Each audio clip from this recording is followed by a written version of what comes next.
आज हम आपको सुनाएंगे सत्ययुग की गाथा। जब ब्रह्मलोक में देवताओं की एक विशाल सभा चल रही थी। स्वयं ब्रह्मदेव इस सभा का नेतृत्व कर रहे थे। इसमें सभी देवताओं की सहमति से सूर्यदेव को कर्म का अधीश्वर बनाया गया। सूर्यदेव बहुत प्रसन्न हुए, लेकिन इस गर्व ने धीरे धीरे अभिमान का रूप ले लिया। एक दिन इसी अभिमान के कारण सूर्यदेव को एक जोरदार छींक आई। यह कोई साधारण छींक नहीं थी, क्योंकि इससे एक अत्यंत शक्तिशाली असुर का जन्म हुआ। सूर्यदेव भी हैरान थे कि उन्हें छींक कैसे आ गई, जबकि देवताओं को ऐसी कोई समस्या नहीं होती। वह असुर सूर्यलोक से निकलकर ब्रह्मांड के अंधेरे में भटकने लगा। शुक्राचार्य को इसका आभास हुआ और वे तुरंत उसके सामने प्रकट हुए। उन्होंने उस असुर के स्वभाव के अनुसार उसे एक नई पहचान दी और उसका नाम अहमसुर रखा। शुक्राचार्य ने उसे एक नया लक्ष्य भी दिया, सैकड़ों वर्षों तक श्री गणेश की तपस्या करना। अहमसुर सहमत हो गया और शुक्राचार्य ने उसे पृथ्वी के एक शांत वन में तपस्या के लिए भेज दिया। अहमसुर श्री गणेश को प्रसन्न करने के लिए उनकी तपस्या में लीन हो गया। सैकड़ों वर्ष बीत गए, लेकिन श्री गणेश प्रकट नहीं हुए। अपनी गुफा में बैठे शुक्राचार्य चिंतित होने लगे। उन्होंने महादेव का ध्यान किया और उन्हें सारी बात बताई। महादेव ने शुक्राचार्य को सही समय आने तक प्रतीक्षा करने का सुझाव दिया, जिससे शुक्राचार्य निश्चिंत हो गए। सैकड़ों वर्षों के बजाय लगभग 1000 वर्ष बीत गए, लेकिन अहमसुर विचलित नहीं हुआ और तपस्या में लीन रहा। आखिरकार वह दिन आ ही गया जब श्री गणेश अहमसुर से प्रसन्न होकर प्रकट हुए। अहमसुर ने शुक्राचार्य के कहे अनुसार श्री गणेश से एक बेहद शक्तिशाली वरदान मांगा। उसने वर मांगा कि उसे किसी भी देवता, गंधर्व, जानवर या मनुष्य से कभी पराजित न किया जा सके। साथ ही कई असीमित शक्तियां भी मांगी। श्री गणेश ने अहमसुर को खुद श्री गणेश के सिवाय किसी और से न हारने का वर दे दिया और कहा, तथास्तु। इतना कहकर श्री गणेश अंतर्ध्यान हो गए। अहमसुर खुशी के मारे ठहाके लगाने लगा और उसने वहीं अपने अर्जित वरदान की शक्ति का अनुभव करना शुरू कर दिया, जिसे देख उसकी आंखें फटी की फटी रह गईं। इसके बाद अहमसुर असुरों के गुरु शुक्राचार्य के समक्ष प्रकट हुआ और उन्हें सारी बात बताई। शुक्राचार्य ने अहमसुर को पूरे ब्रह्मांड में सबसे शक्तिशाली असुर होने के कारण उसे असुरों के राजा के रूप में नियुक्त कर दिया। अहमसुर के हाथों में ब्रह्मांड की पूरी आसुरी सेना आ चुकी थी। साथ ही उसके पास पहले से ही श्री गणेश से प्राप्त असीमित शक्तियां भी मौजूद थीं। इन शक्तियों का फायदा उठाकर अहमसुर ने धीरे धीरे गुरु शुक्राचार्य के कहे अनुसार पूरे ब्रह्मांड के कोने कोने में जाकर सभी लोकों में आक्रमण कर असुर साम्राज्य का विस्तार करना शुरू कर दिया। उसने तमाम देवताओं और गंधर्वों को भी आसानी से हराकर उनके लोकों में आसुरी साम्राज्य स्थापित कर दिया। ऐसे ही आसुरी साम्राज्य का विस्तार करते करते समय गुजरता गया और अहमसुर और भी ज्यादा ताकतवर बनता गया। उसका अभिमान भी बढ़ता गया और एक दिन उसने स्वर्ग लोक पर भी आक्रमण कर सभी देवताओं को एक साथ परास्त कर दिया।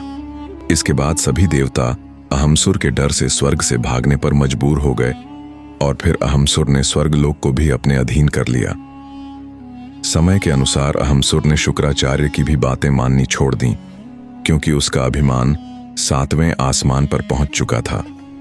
इसी प्रकार धीरे धीरे पूरे ब्रह्मांड में अहमसुर को अभिमानासुर के नाम से भी जाना जाने लगा।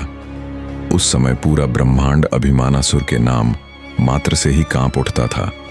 अभिमानासुर ने आर्षि मुनियों को भी त्रस्त कर दिया और पृथ्वी को भी नहीं बख्शा। देवता भी अभिमानासुर के डर से पूरे ब्रह्मांड में छिप छिप कर रहने लगे थे। हर जगह सिर्फ अभिमानासुर का ही डंका बजने लगा था।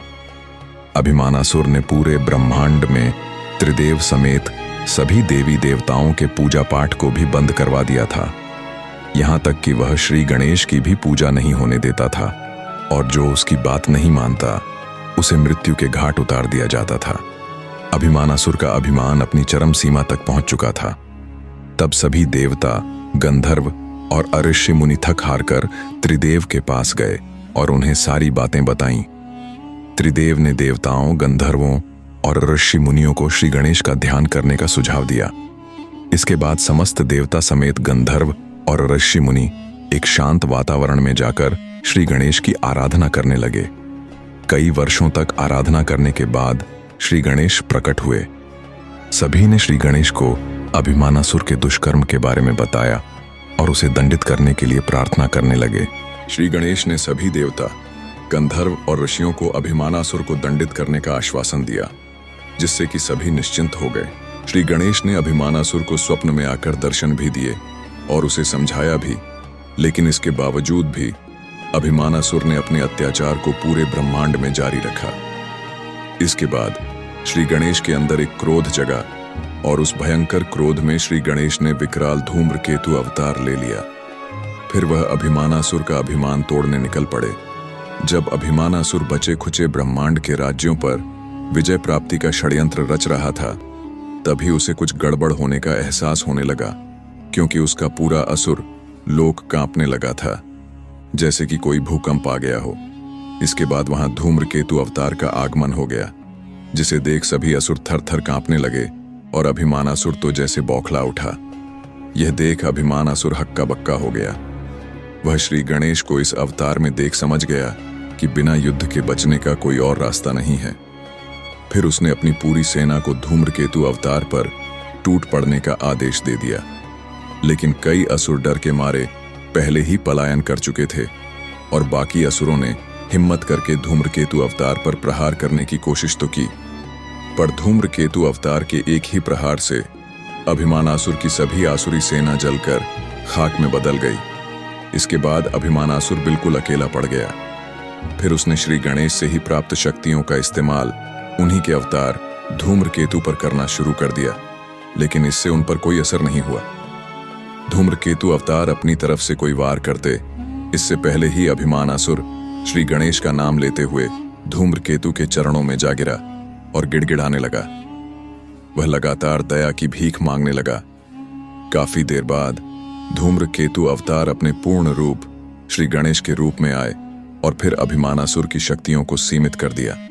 उन्होंने उसे दोबारा से ऐसा दुस्साहस न करने की सलाह दी और फिर श्री गणेश ने अभिमानासुर को सीधे पृथ्वी के पाताल लोक में जाने की आज्ञा दी। अभिमानासुर श्री गणेश की बात मानते हुए सीधा पाताल लोक को प्रस्थान कर गया। यह देख सभी देवता समेत गंधर्व और आर्षि मुनि श्री गणेश से काफी प्रसन्न हुए। इसके बाद पूरा ब्रह्मांड अभिमानासुर के आतंक से मुक्त हुआ और सभी चैन की सांस लेने लगे। फिर श्री गणेश सभी देवताओं समेत गंधर्व और आर्षि मुनियों को अभिवादन कर कैलाश लौट गए।